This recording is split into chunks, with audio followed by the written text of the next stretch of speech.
Providing live finance advice on WMAC since 1993. It's time for Your Money with Steve Rosenberg, Sherri Goss, and Randy Goss. To participate in today's program, call 478-742-0940 with your financial questions or comments. And now live from the Macon studios of News Talk 940 WMAC, it's Your Money. Good morning. Welcome to Your Money. Steve Rosenberg, Sherri Goss, and CT are here with you this morning. Today is, what's going on downtown today? The 24th. What's going on? There was a big concert last night. There were tons of people out last night. Oh, it was last night's concert. Mm-hmm. Nothing today. I don't know. You go to Macon365.com and subscribe to it, and you'll get a feed of everything that happens downtown, like art showings. There's always art gallery stuff, and there's a lot of stuff going on constantly. But I don't know it off the top of my head. Anyway, we are with Rosenberg Financial Group. We have offices in Warner Robins and Macon. We are investment advisors, and we do this show every Saturday. Give us a call. Your Money. So 742-0940 is the number if you want to call with a question, a comment, an observation. What you got? So there's this bill in Congress that they want in the House, that they want to, and it's introduced by Richard Neal, that in addition to other changes would allow annuities to be sold as 401k investment options. That already is.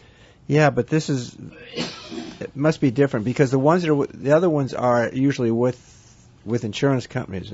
Right. Right. So this is just like a regular 401k. He said on the surface, this is the guy who wrote the article is he's writes investment newsletters. He's not in the business. He said, on the surface, this sounds like a great idea. Some annuities offer guaranteed income for life, which would simplify retirement planning significantly. But if you know anything about these insurance products, it's just another bad deal for the little guy. Does it cost more? In their purest form, annuities are a great idea. You pay an insurance company a certain amount of money, it guarantees you income, and in some cases guarantees minimum returns for life. The problem is that most annuities are incredibly complex. Even the most experienced money pros have trouble understanding their ins and outs, and most annuities are horrendously expensive to buy and own. Add the complexity and expense to the fact that a recent report stated that the language of the bill does not require providers to use the lowest cost products in the retirement account application, and any positive effects of change just went out the window. The unfortunate part of this situation is there are good annuities out there that are transparent, reasonably priced considering the benefits they offer, and easy to understand. But the way this bill is written, it's very unlikely we'll see those in the 401ks.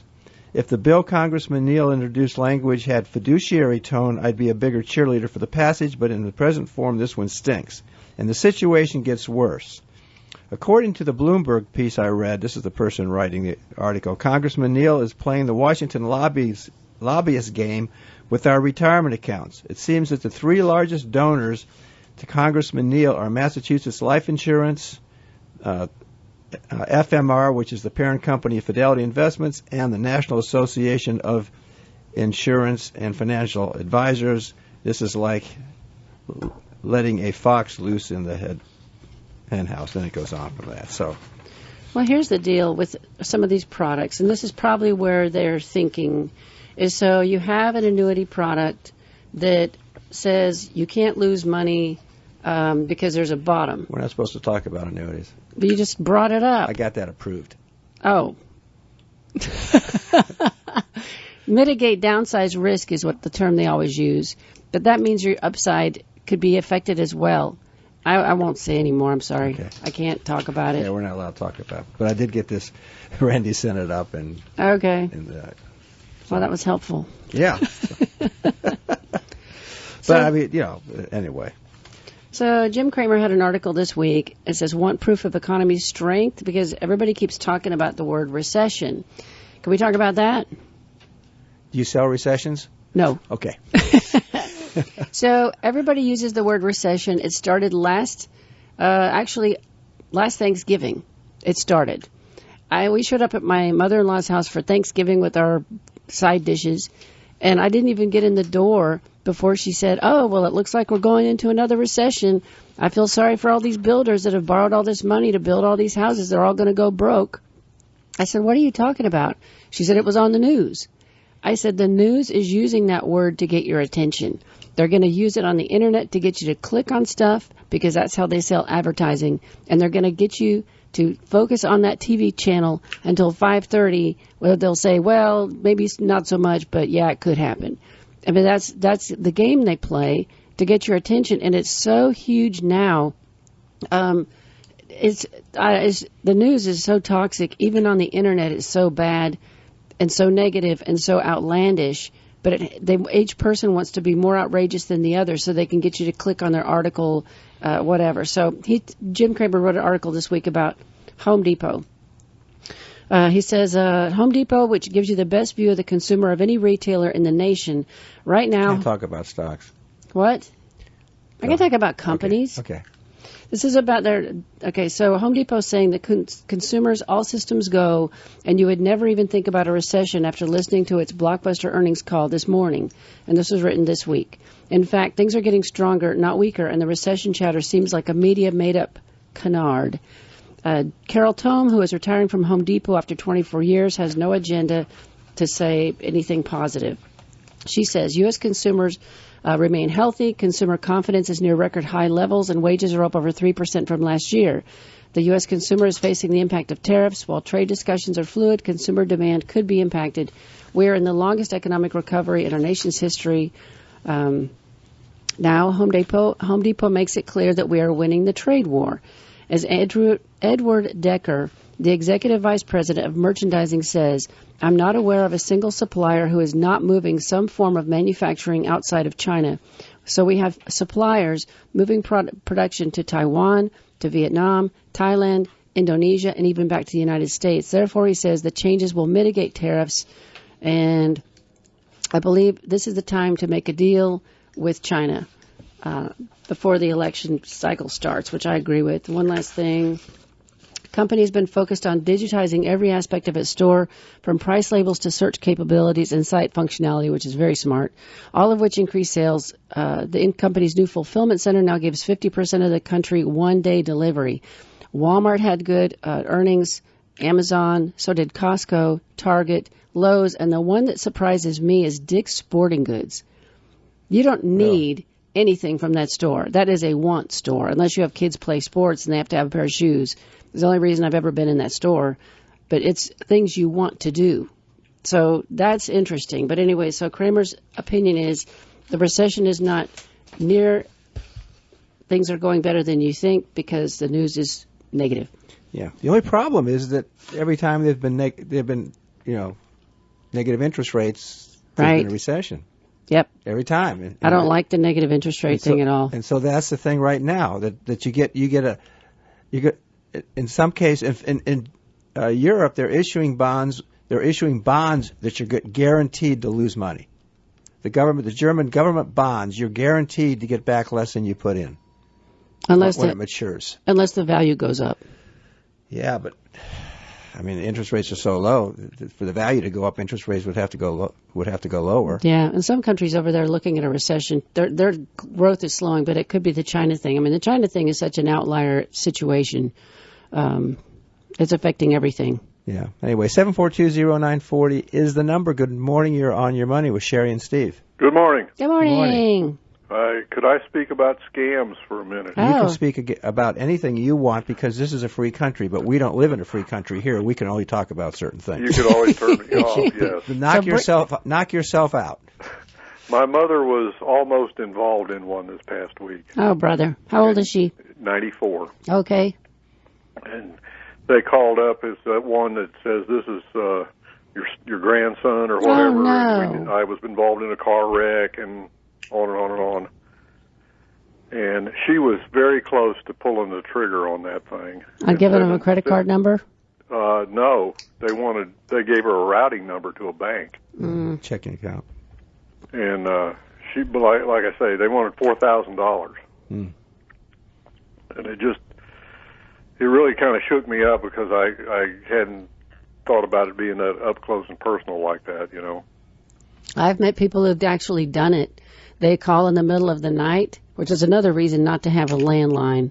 They call in the middle of the night, and they say, in this case, the kid actually was in Europe traveling during the summer, and they said, I'm calling, your grandson is in jail. He got picked up for this. He needs bail to get out of jail. He's in Europe, and he really was in Europe. I mean, it just happened to catch the right person at the right time who totally bought into it. They were half asleep. They got their credit card. They paid for it, and it was a total scam.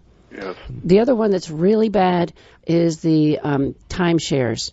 And what happens is they prey on people. So here's the next step. So they prey on people who seem vulnerable, and they share the contact information for those people with other scammers. There's a whole industry out there of this. And so I had a client who had started having some dementia and Alzheimer's problems, and he had a timeshare he was trying to sell. So he goes on the internet and he finds these people that say that we'll sell your timeshare. If you pay us $5,000, we'll get rid of it. And he paid 3 different companies $5,000 to get rid of his timeshare, and it was all bogus overseas garbage. You cannot get the money back. Because once one of them got him, they sold his information to all the others, and then he became a target. The next one that's really bad that I've seen is where they send you something in the mail saying, oh, you've won this money, but you have to pay us $35 processing to get the $1 million. I had a client whose father paid out like $150,000 to those kind of companies, believing that he was going to get money back, and he had dementia, so he would forget what he'd already done. She found a pile of these things in his house. And I mean, it's really bad. So what are you going to do to safeguard her from this happening again? Well, we've already put a hold on her bank account, where if anything unusual comes up before they do anything, they're going to have to contact someone. Okay, so is that someone you? No. Okay. I live here in Georgia, and she lives in Pensacola. Oh, okay. So, but she's living with my brother. Okay. And, he's trying to keep a little, tabs on it. But I was going to ask, is there anything else I can do? Yes. So you need to put a credit freeze on all of her credit reports. So there's 3 credit reports, and you have to freeze each one. And there's an 800 number that you can call to do it. And your brother needs to sit down with her and get on the phone and take care of this next week, so that nobody can apply for credit in her name, period. Okay. So you go, the best place to go, Clark Howard has a great website, clark.com. And if you just go to his website and type in credit freeze, he has a whole guide on how to do it. Okay. And the 800 numbers for each of the credit bureaus is right there. And that's the next thing I would do, is just shut it down. Okay.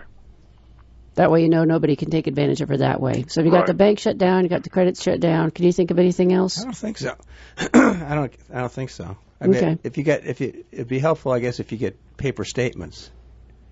Well, a brother probably already has access to her bank, right? So he can go online and look at her account. That's the biggest thing. See what's going on. As long as you can see what's going on in your account. I don't know if it's available to them or not. I don't know if they've set that up. They're not terribly computer literate, and so they should put you in charge of that. You're terribly computer literate. Well, yeah, but it's a little difficult being far away. All I got to do is look at it online. I know, but you have to have permission more. Well, I know. You can get it set. Well, just help him set it up, and then you can have the login and stuff if you want. Now, does your brother have power of attorney over her? Yes. Okay, perfect. Yeah. And the power of attorney was made in the state of Florida? Correct. Okay, good. Because we're going through a thing in the office right now where our company now does not want to accept a power of attorney unless it's within 3 years of age being done, and so we have to do a thing called... And in the state you live, where your account is. It has to be done by somebody inside the state, right? Yes. Yeah. So we have to do this thing called full force and effect in order for the power of attorney to be functional if it's over 3 years old, but it's something that your brother would sign. Are you the backup on the power of attorney? No, I'm not. Okay. Is there a backup person? Not that I'm aware of. Okay. Because at any point, something could happen, and he would have to come in and start taking over and managing and doing things for her. If she has a house, sell her house if she's moving into an assisted living, and all of those kind of things. anything can happen, and I see so many things happening all the time that Randy and I last year, we went out and we got durable powers of attorney made, and we had our will redone because there were some things I wanted to make sure that if one of us was incapacitated, the other one could sell our property or do whatever we need to do. And so anybody out there that doesn't have this, I really think it's a big thing to get done. Important. Okay. But well, I'm glad that didn't happen, and I'm glad she's okay. Well, her I don't know what this relationship, her grandson's wife is the one that actually caught it. Oh, really? Wow. Yeah. She lives with them. And anyway, like I said, it really shook me up. Yeah. To think that she was that close, Well, and what's really bad about all this is you can't prosecute any of these people because they're not in the United States. Right. A lot of this is out of Jamaica. In fact, a couple of years ago, they shut down a call center in Iran where they had, not Iran, what am I saying? India, that had 100 people making phone calls pretending to work for the IRS, threatening people with garnishments and liens and scaring them to death so they would get their credit card out and pay off what they supposedly owed, which they didn't. Total scam. So there's more, at least there's a little more international help, because I don't know if that would have even been able to be shut down 10 years ago with India, but it's becoming a global problem. But Jamaica's an outlier. I guess they don't care what's going on over there. Yeah. Well, great. Thanks for calling. Yeah, thanks for calling. Thank you good very call. much. Have a great day. Thank you. Bye. So this week, large telecom state enforcers made a pact To stop robocalls? Uh-huh. Large telephone companies and attorneys general from every state are set to announce Thursday. So this was written 2 days ago, which was Thursday. Mm-hmm. Whatever. I haven't seen the announcement, though. A new pact for combating robocalls. The latest step so far toward cutting off such calls before they reach a consumer's phone. Under the agreement, the companies are promising to work to prevent illegal robocalls on their networks and to work with state law enforcement investigating the calls. The participating companies include AT&T, Verizon, Mobile US Inc., Sprint, CenturyLink, and 7 other large carriers. Among the company's promises to provide customers with free call blocking technology. AT&T has that, and I didn't get one robocall last week. What I do is if it's a robocall, I don't I never answer it. And so once they hang up or leave a message or whatever, I just add them to my block list on my phone. See, I just ignore them, and the calls have really decreased. I just never answer. Yeah. So I think they probably have gotten sick of me not answering. And they're because you got Verizon, so maybe they're doing something with blocking. But AT&T, it'll show up says AT&T blocked this call. So everybody's going to get with those companies free call blocking technology. They're going to investigate and trace illegal calls and confirm the identity of their commercial customers as part of cooperation with law enforcement. The agreement is voluntary and doesn't include a deadline and is not yet being signed by smaller companies who are said to be significant conduits for illegal calls. So the small little rural probably phone companies that they're not out there. So anyway, just kind of a step in the right direction. They're working at it, and it's good that they're working together on this thing. But yeah, if it's a frustrating, just don't answer the phone. If you don't recognize the caller, if it's somebody that you need to talk to, they'll leave a message. The problem is if you're dealing with contractors, you're building a house, you're doing something like that, and you have all these calls from people that you're not going to have them in your phone yet. That's what's aggravating, is if you're doing that kind of work. Yeah, but you get the message and then you call them back. So I don't know. So here's another one. Stop falling for this Facebook scam is the title of this one. Here's a popular version of the message. Don't forget, tomorrow starts a new Facebook rule where they can use your photos. Don't forget, deadline today. It can be used in court cases and litigation against you. Everything you've ever posted becomes public from today. Even messages that have been deleted or the photos not allowed. The violation of privacy can be punished by law. Note, Facebook is now a public entity. All members must post a note like this. If you prefer, copy and paste this version. Here's everything you need to know about this message in 4 words, and I only read a fraction of it, the message. It is not real, it is a scam, and do not believe it. They say, here's what you do to avoid a hoax. Number 1, don't trust messages with missing words, poor grammar, and incorrect capital letters. That's a sign. 2, don't trust messages that reference court cases or litigation against you. How would they know? 3, Facebook doesn't own your content. 4, posting a unilateral message with legalese doesn't do anything. 5, Facebook being a public entity is irrelevant. So here are a few options. 1, stop posting this message on your Facebook page. 2, change your privacy settings. 3, don't post content you don't want shared. 4, if you're still not comfortable with the above options, cancel your account. Just be done with it. Yeah. I'm glad I don't even have a Facebook account. Yeah, I don't either. Got one for the company, but we don't have one for us. So we're getting toward the 5G, huh? Yes.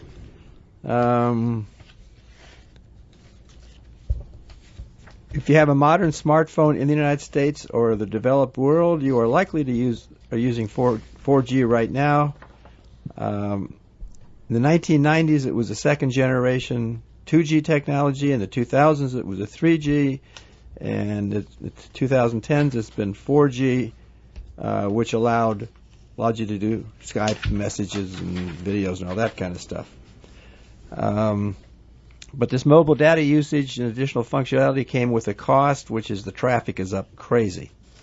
And so, whatever. So how does 5G solve the problem? Typically, 5G speeds will be as high as 10 gigabytes per second. That's 100 times faster than what you get 4G. You'll also be able to download a 2-hour movie in 10 seconds. Dropped phone calls and slow loading web pages will be things of the past, and there will effectively be no delay over 5G networks.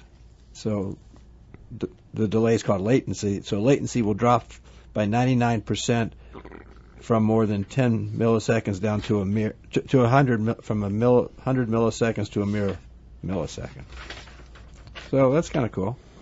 So the big deal about this is the whole connectivity of things, which 4G could not handle, but 5G can really open up the opportunity for a smart world is what they're calling it. Cars, sensors, robots, remote surgery, wireless virtual reality. I mean, those are the kind of things. So people that have been holding back inventing those kinds of things are now wide open because the technology is actually here for us to be able to use, connect your car to a street or connect your house to your phone or all of the Internet of Things is what they're calling it. So today there are about 200,000 4G cell phone towers scattered across the United States, yet when the 5G network is constructed, there will be more than a million. Right, because they feed off the 4G tower. Yeah. And so that was that thing, that was that picture of that thing yes. I sent you at the beach. At Folly Beach. At Folly Beach, they have, right by one of our condos, the picture of, they just put up a 5G tower. I don't know and that's what they're going to do, is they're just going to stick it on top of something that already is there instead of having to build a tower. Did they put a tower in? Yeah, it's a little skinny it's like a light post tower. I don't know why they didn't just stick it on a light post that already existed. They probably didn't want to pay the phone company or the electric company or whoever you have to pay. I don't know. Okay. So anyway, 742-0940 is the number. Good morning. You're on your money with Sherri and Steve. Good morning. Good morning. Good morning. Listen, I got a thought. Listen to you. As far as that credit freeze goes, yes, it's an idea to freeze the Social Security number of any minor child. You mean freeze their credit? Yeah. Yeah, you can do that. Yeah, that's what I'm suggesting. Yeah, that should be frozen. If they have, so I guess the question is, does a minor child have a credit file? Well, you have a Social Security number. Right. I've seen people that were hacked. I've seen, back when I was at Consumer Credit Counseling Service, I had cases of families who, when their child started applying to go to college and applying for student aid, it showed up that they had horrible credit because a relative had used their Social Security number and applied for credit cards and then used them and then didn't pay them off, and the bills didn't go to the house of the kid, and so nobody knew about it until it hit the fan. It was a total disaster. I agree. There was an attempt made on my 12-year-old grandson. Now, how did you Really? find that? My son was contacted. I don't remember all the particulars, but anyhow, somebody was applying for a loan using my grandson's Social Security number with a wrong date of birth. I mean, the month and day was correct, but the year was Okay. in error. But I do wonder, does Equifax or does whoever have a file? No, they don't have a file until you start They have to have establishing credits. credit. Yeah, but it'd as be soon as the brand credit new. application is created, then their file is started. So then you can't freeze it. Yes, you can freeze it if you don't have a file. But I'm saying, let's say you've got 10 years. You can freeze the Social Security number. Through Anything associated with it. through the credit freeze. Yes, I that's swear what we that did. people have told me that they have done this. But if you have to have credit, a 12-year-old's not going to have credit. So the question is, does Equifax or the others? I know people who have done this, so it has to be possible. Yeah. I got an email from Experian that somebody tried to open a line of credit in my name, and they had everything correct except my date of birth. And on Facebook and Domino's Pizza and all these other kind of places where you fill in apps and stuff, Yeah. I'd lie about my birthday. That's funny. And so they said, the credit was denied because they did not have my correct date of birth. But if your credit was frozen, they wouldn't have been able to do anything. Yeah, my wife's is, but mine's not. Oh. Why don't you freeze it? Well, I only have one credit card, Oh. one credit account, and that's American Express. And that's all that's in my name. Everything else is in hers. So here's an article that'll help us out. So putting a freeze on a child's credit can be a hassle, but you can do it, and you probably should. Identity thieves target children because the crimes can go undiscovered for years. Often, Right. bogus credit histories don't come to light until the victims apply for their first credit card, apartment, or job and get rejected. Then they face a huge battle trying to clear their name. Plus, you got all these data breaches going on that are just insane. Credit freezes are free, which I should have mentioned earlier, thanks to Congress's approval of the Dodd-Frank reform law. The law also requires credit bureaus to create and freeze files for children under 16 at their parents' request. 16 and 17-year-olds can request to freeze themselves, and files must be created if none exists. So there is your answer. Correct. Cool. Very Also, good call. On the 5G situation. Yes. I've read where, yes, it's going to open up all kinds of different frequency bands and everything needs to be CDMA and GSM compatible and yada, yada, yada. But the example given was you may, as far as drop calls go, when you drive under a bridge or get in an elevator, you may lose the call faster with 5G than 4 because of the frequency length or something I don't understand. But thought I'd throw that out there. That's interesting. Because I say at the beach, we're going down this weekend, so I'll know. Okay.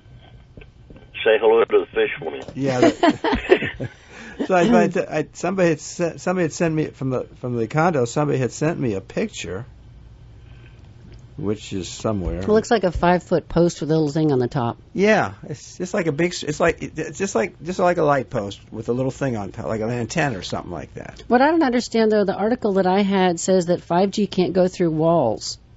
So, because of the frequency, there's a lot more frequencies, but they're shorter wavelength span. Yes. And so you're going to have a router inside your house to pick it up, I'm thinking, right? Well, I do have one, a Verizon signal enhancer. Inside your house? Inside the house, yes. But you're not on 5G?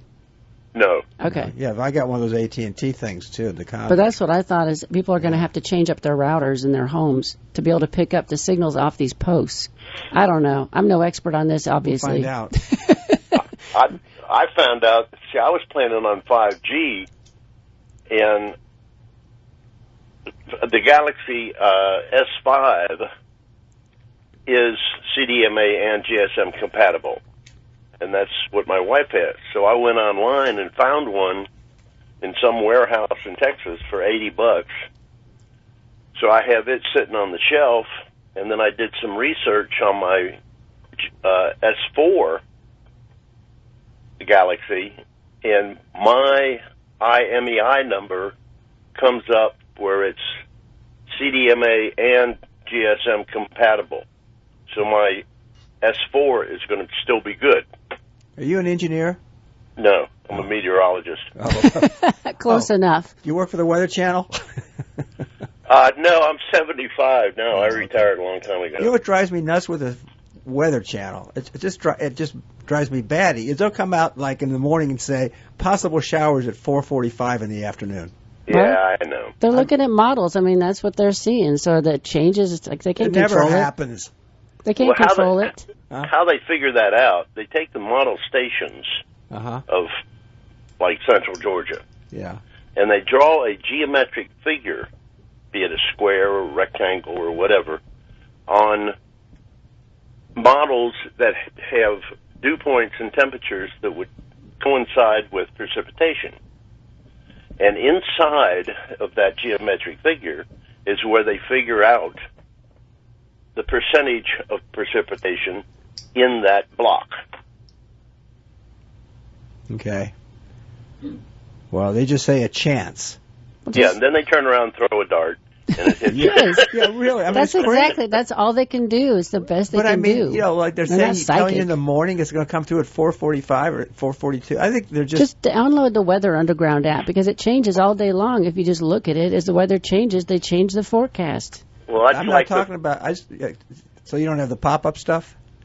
I don't do any pop-up. Nothing. By the way, the Weather Channel owns Weather Underground now. Right. That's like the 13th paragraph in a news story.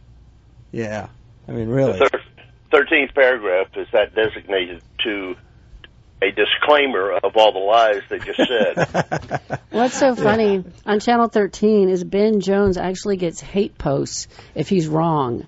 Like he'll say to be like a safe whatever, there is a chance of snow, a slight chance. And then people will hate on him when it doesn't snow, and it's like he's just having to say what the models are saying. He's not trying to make stuff up to make people scared. I mean, it's a public interest thing. Yeah. So you can't get upset about that. Yeah. Good grief. Yeah. Anyway, thanks for calling.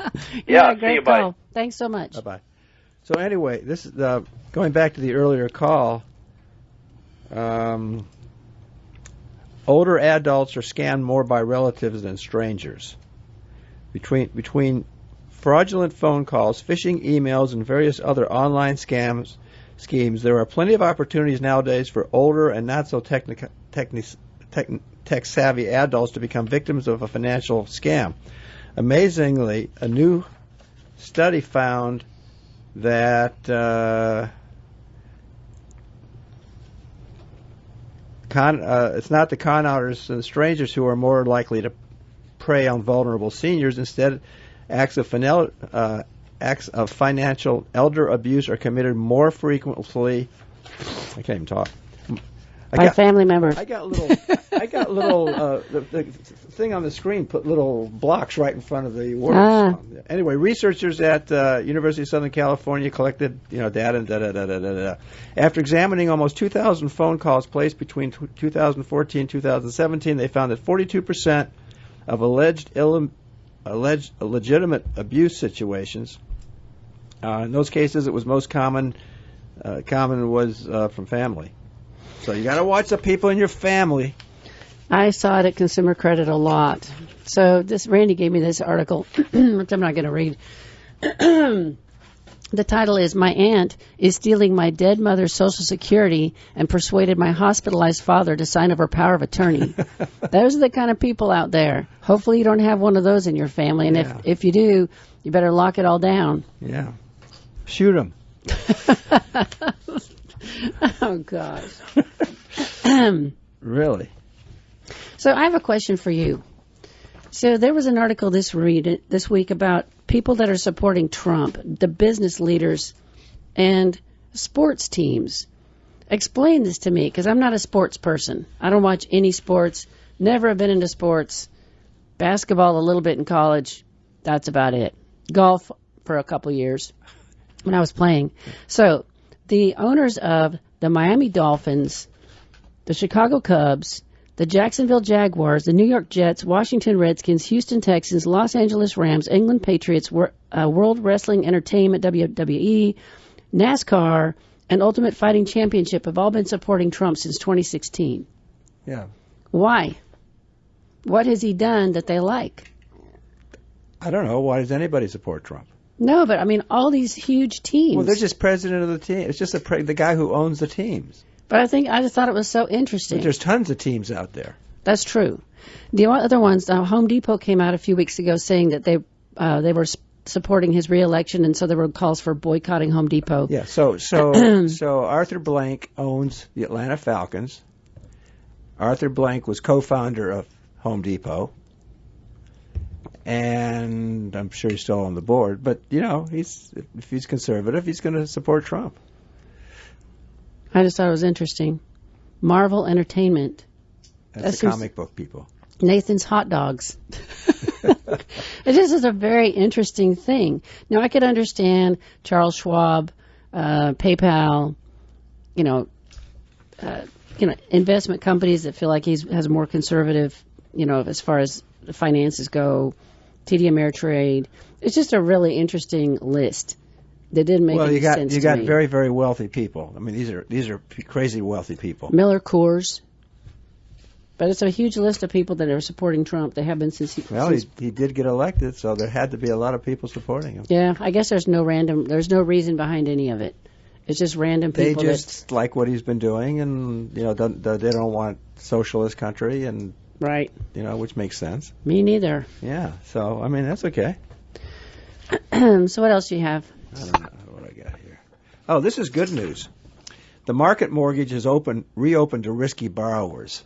Yeah, I had a phone call from a client yesterday that saw that, and they were concerned about the whole subprime thing happening again. So talk about that. I didn't read that. This is actually from the Wall Street Journal. It said the risky mortgage. People never learn. I mean, that's the. Well, and banks are making money, and so as long as they can take the loans and dump them off on Fannie and Freddie, which Trump is trying to stop. He's trying to stop and privatize Fannie and Freddie and get rid of that because that's why we had the problem before. Right. And so Congress doesn't want to because they want all of this. I don't understand this. This has got to stop. So the risky mortgage is making a comeback more than a decade after home loans triggered the worst financial crisis in a generation. The strict lending requirements put in place during its aftermath are starting to erode.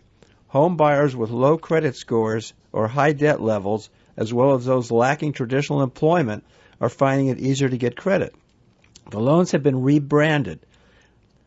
Largely gone are the monikers subprime and alt-8, which was the type of mortgage that earned the nickname liar loan because you could just lie and they never checked anything out. So now they're called non-qualified or non-QM because they don't comply with post-crisis standards set by the Consumer Financial Protection Bureau. Because the lenders can do what they want. No, there are laws and regulations. I don't know. That doesn't make any sense. Borrowers took out $45 billion of these unconventional loans in 2018, the most in a decade, and origination is on track to rise again in 2019, according to Inside Mortgage Finance. Proponents of unconventional loans argue that mortgages became too hard to get in the aftermath of the crisis, and their proliferation will open the housing market to sound borrowers who have been shut out.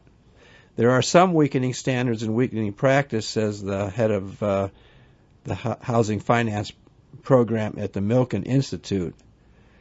That was Michael Milton who did the junk bond thing and almost put everybody under. Not him, but that's his name on there.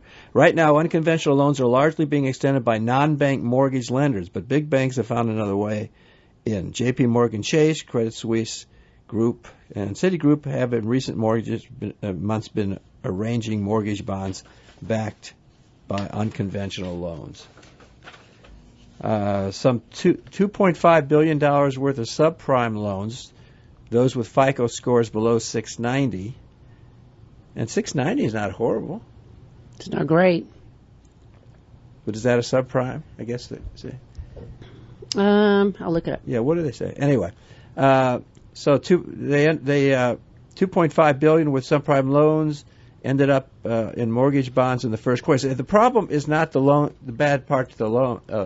The problem is people are investing in packages of these loans, and that's what caused the problem, because investors put money into these instruments that were put together that consisted of a package of loans. What they do is they package the loans, they sell it to somebody, and then those loans are in turn put into programs, into investments with investment firms, and then they sell that to clients who are looking for higher income, and they're paying higher income because they're higher risk, which is fine unless they go down the tubes like they did. Well, they were and all the loans were insured by AIG, and so that gave them even more impetus to write the loans because they were insured. So if they failed, that they would be covered by the insurance, which was a disaster. Yeah. So here it says credit score below 670 is subprime. Below 670 is subprime. Okay. Oh, there's a phone? Okay, well, they said 690, so that's close. Okay. Anyway, 742-0940 is the number. Good morning. You're on your money with Steve and Sherri. Yes, this is Tommy Goss, your 23rd cousin, twice removed, and I'm calling about me. I'm a number 2 pencil in a .com world, but I got a report on this 5G stuff. Okay, I can hardly hear you. Can you turn the volume up, CT? Speakerphone. Oh, it's a speakerphone. Are you on speaker? No, I'm not. Okay, that's a little better. Not on speaker. Not on speaker. Okay.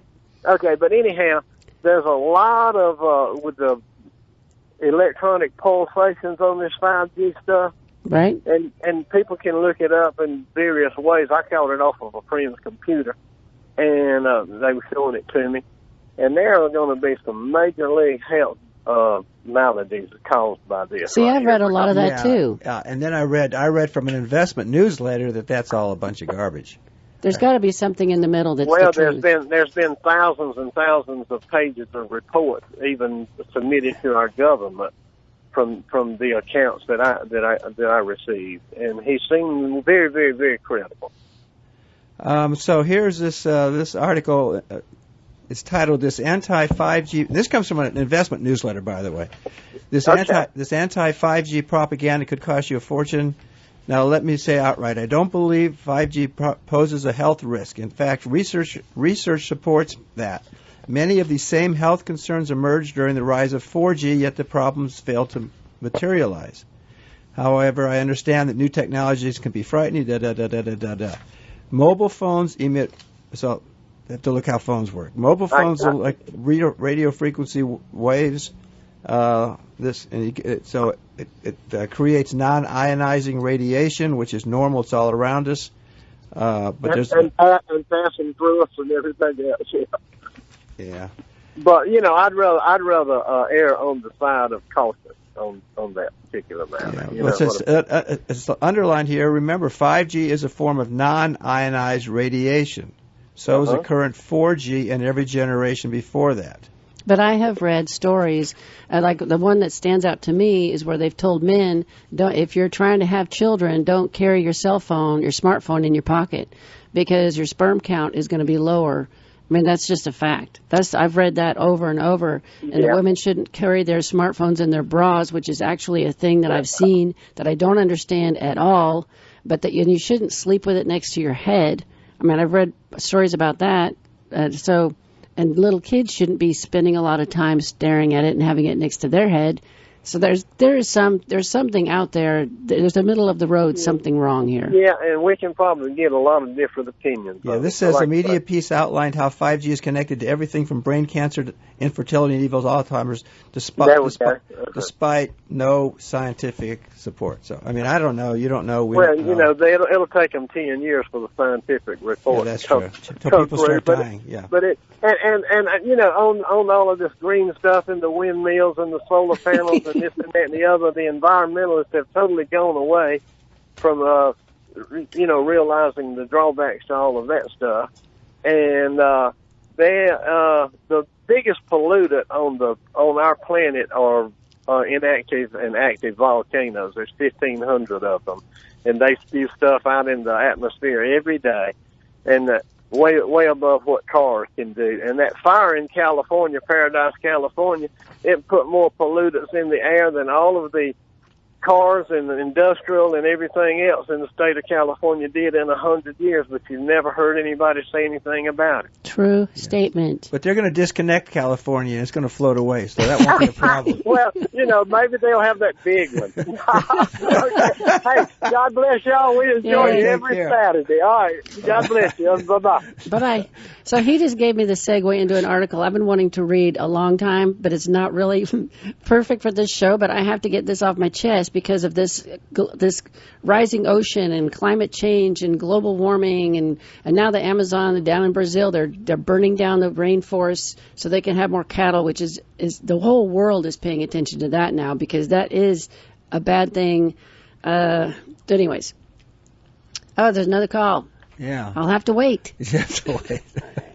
Good morning. You're on your money with Sherri and Steve. Hey, I've been calling y'all for a week or two. I finally got you. Yay! Oh, good. I called 3 or 4 times this morning. I finally got you. Wow. So Listen, what's on your mind? Yeah. Yeah. I got a considerable amount of stocks. Is it better to leave them in stock form for my PODs or sell them in cash and leave them that way? So you're talking about an account that is an individual account, not a retirement account. That's right. Okay. So you're concerned about how this passes upon your death. Right. Okay.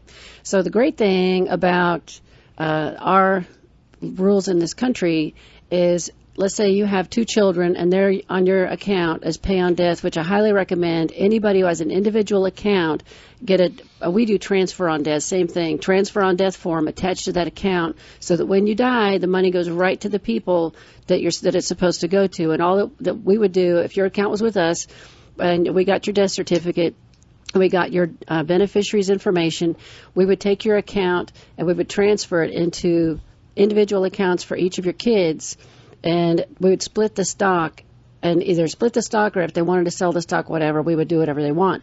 The great thing is stock upon death gets a step up in cost basis to the date of death value. So we would move the shares of stock into their accounts, and then we could sell it, get the cost basis stepped up to that day's value, and then they could sell it and take the cash and invest it or do whatever they want and not pay any tax on it. And the same thing happens for your house. Let's say that your kids inherit your house, they by the will, and so they put the house on the market after you pass, and it sells right away. They split the proceeds at closing. They get the cash from the house, and they pay no tax because the house gets a step up in cost basis to the date of death value, which is a huge thing for people who inherit. Huge tax savings. Did that make sense? Partly. Yeah, my question was, is it better to leave it in stocks or sell it and leave it in cash? If you cash it out now, you're going to pay taxes on it.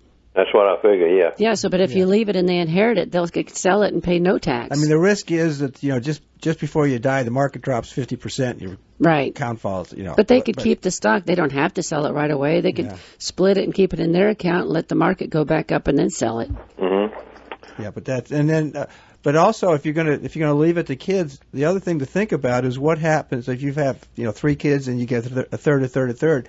What happens if one of those kids is not living when you die? Who gets that share?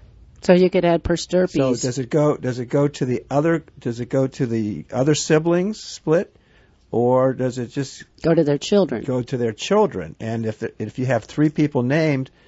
And it's not, and per stirpes means by the bloodline, so you can put in the person's name and then it goes to the kids. Now the problem would occur if the kids are minors. Somebody has to be a custodian. Yeah, they have to get guardianship over it and all that kind of stuff. Or you can put that, you can have contingency beneficiaries. So you can control a lot of this stuff just through beneficiary designations in retirement accounts and beneficiary designations on non-retired brokerage accounts, and I guess you can do it in mutual funds too. Right. Any kind of account you can have beneficiaries. Yeah. Every account should pass outside the will. So I need something plus the PODs, right? You just need to add contingent beneficiaries. Do all of your children are beneficiaries, right?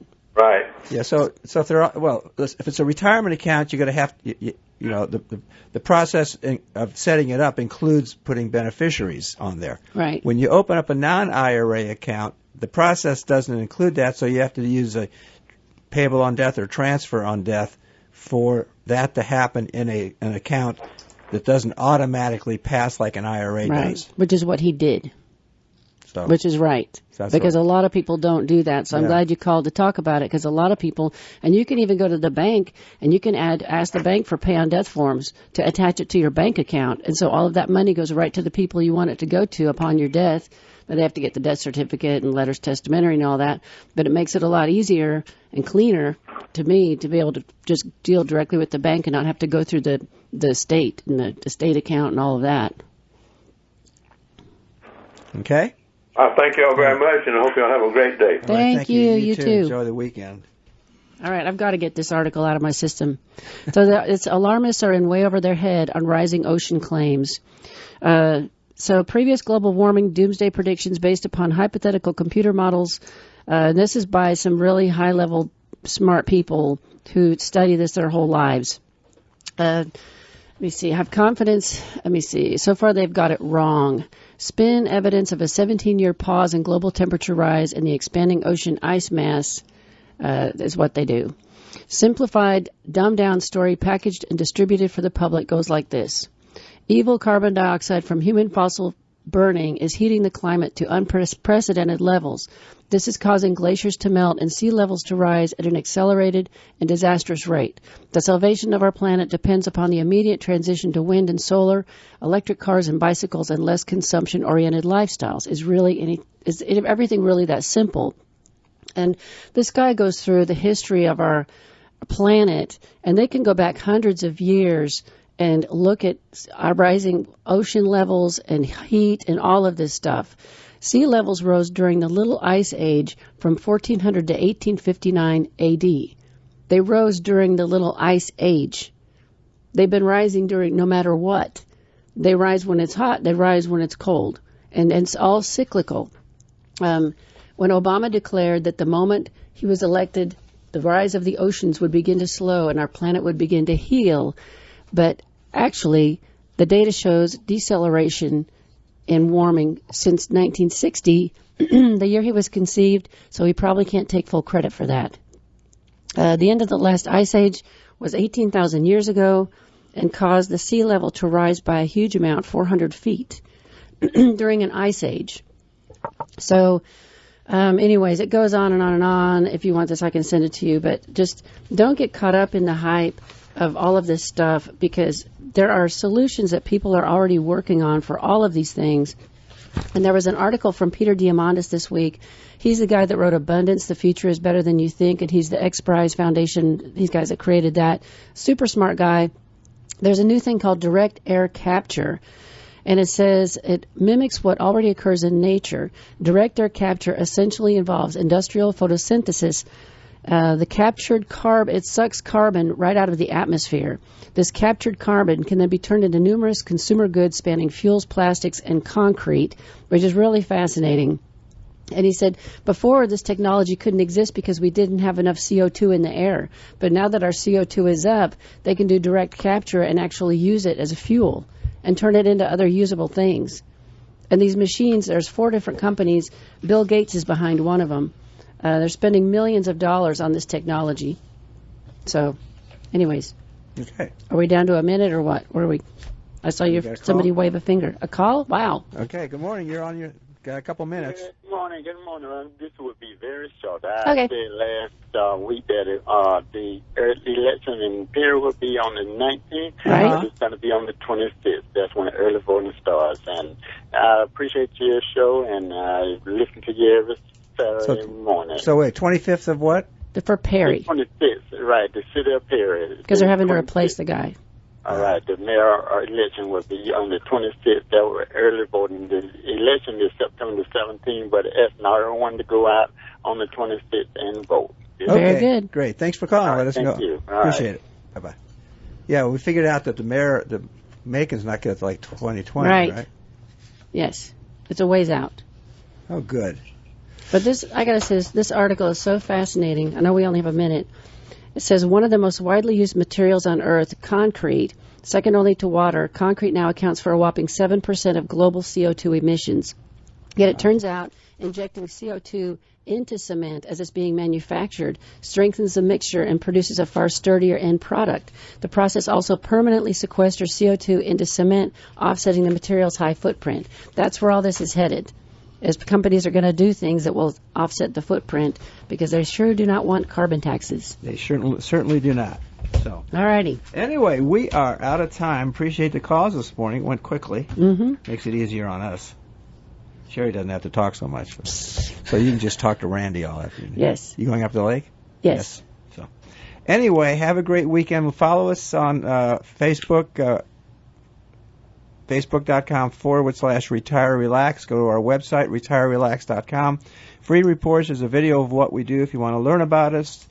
Lots of good educational material on that website. So that is there, and for clients have access to their accounts to that. So that's retirerelax.com. And I don't know, not much going on. What else? I'm working on taxes. Taxes. I love taxes. So anyway, have a great weekend. It's going to be cooler, so enjoy it.